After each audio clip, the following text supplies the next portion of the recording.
la possession d'un livre en grec, qui est la seconde partie de la poétique d'Aristote.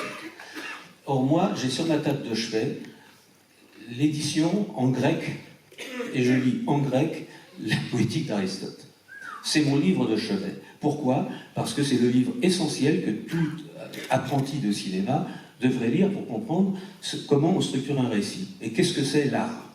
Qu'est-ce que c'est la catharsis? Bon, je ne vais pas insister. Vous pouvez, hein? Non. Deuxième chose, quand on m'a offert mon premier appareil de photographie, j'avais 7 ans, c'était un Brownie de marque Kodak, et j'ai entrepris, tenez-vous bien, l'inventaire général des églises peu connues de France.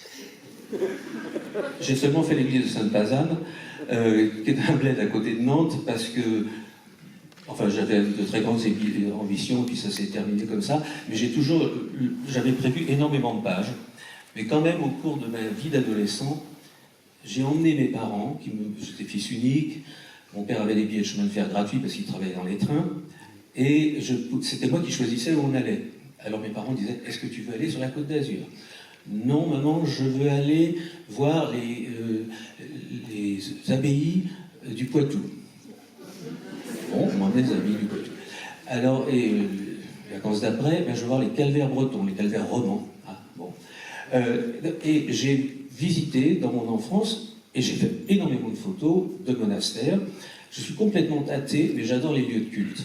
C'est pour ça qu'après, j'ai fait un film comme 7 ans au Tibet. Je ne suis pas bouddhiste, j'aime beaucoup les gens qui prient dans ces monastères. Bon.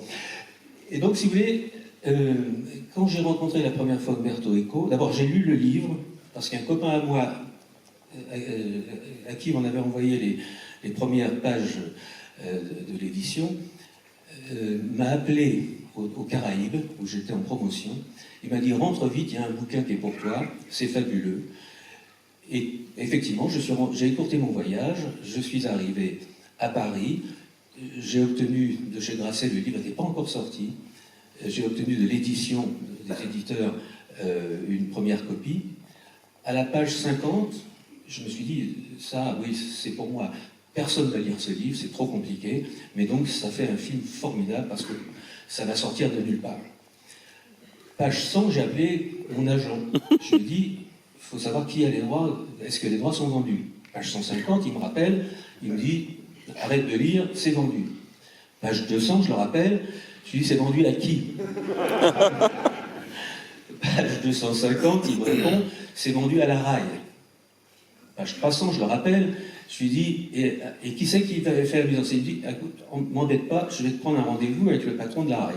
Je saute dans l'avion, j'avais lu là, jusqu'à la page 500, et je me souviens, je vois le patron de la RAI, je lui dis, monsieur, merci de me recevoir, j'ai une question à vous poser. Qui va être le metteur en scène du film Le Nom de la Rose? Ah, il m'a dit, c'est un film très compliqué à faire, nous ne savons pas qui est le metteur en scène, qui peut le faire, le film. J'ai dit, attendez, ne vous cassez pas la tête, c'est moi. Mais vraiment, j'ai fait comme ça, une espèce de numéro de clou. Il m'a dit, c'est très important de voir l'auteur, il est très complexe, c'est un homme très intelligent, voulant me dire que je fasse gaffe quand même, parce que c'est au niveau. Et donc, il m'a dit, écoutez, vous êtes bien sympathique, je vais vous faire un rendez-vous avec Umberto Eco. Je parle à Umberto Eco, et il me dit, justement, je passe à Paris la semaine prochaine, et seulement, je change d'avion. Alors, si ça ne vous embête pas, on peut se voir à 6h du matin, et si vous voulez m'emmener à l'aéroport, ça me ferait bien plaisir. Donc, je vais dans son hôtel à Montparnasse, et puis, à 6h du matin, je suis dans le hall, et j'entends clank, clank, clank.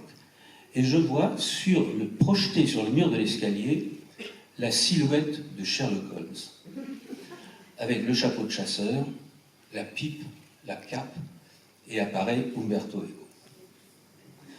Je fais comme si je n'avais pas reconnu qu'il s'était déguisé pour moi, et je m'installe dans ma voiture, et je lui dis ceci, pardonnez-moi, mais c'est comme ça que je faisais à l'époque. Je lui dis, Umberto, je suis fou de ce bouquin, mais je veux que ce soit vous qui ayez envie que ce soit moi qui le dirige. Un truc de coquet, absolument. et je lui explique pourquoi. Je lui dis, écoutez, moi j'aime les recherches approfondies. Alors je lui dis d'abord qu'évidemment je connais la politique par cœur, que je suis un fou des monastères, qu'il y a très très peu de metteurs en scène qui lisent Aristote dans le texte et qui s'y intéressent. Et je lui dis, vous savez, je vais vous poser 3 questions. De quelle couleur étaient les cochons dans ce qu'on appelle les soupes, c'est-à-dire les porcheries, au Moyen-Âge? Ah, il me dit, je ne sais pas, parce que je ne l'ai pas écrit. Ah, je dis, oui, mais moi je suis obligé de le savoir, parce que je vais lui montrer. Eh bien, ils étaient noirs, Umberto. Ah, bon, merci. Je lui dis, de quoi étaient chaussés les franciscains? Ah, il me dit, je ne sais pas, je ne l'ai pas écrit. Ah, je dis, oui, mais moi, je vais le voir, donc je peux vous dire ce que c'est. C'est des sandales en cuir de chèvre non tanné. Ah, bon. Et je lui dis, est-ce que les moines avaient la barbe? Il me dit, ah mais je ne sais pas, je ne l'ai pas écrit. Alors je lui dis, moi non plus, je ne sais pas, mais je le saurai.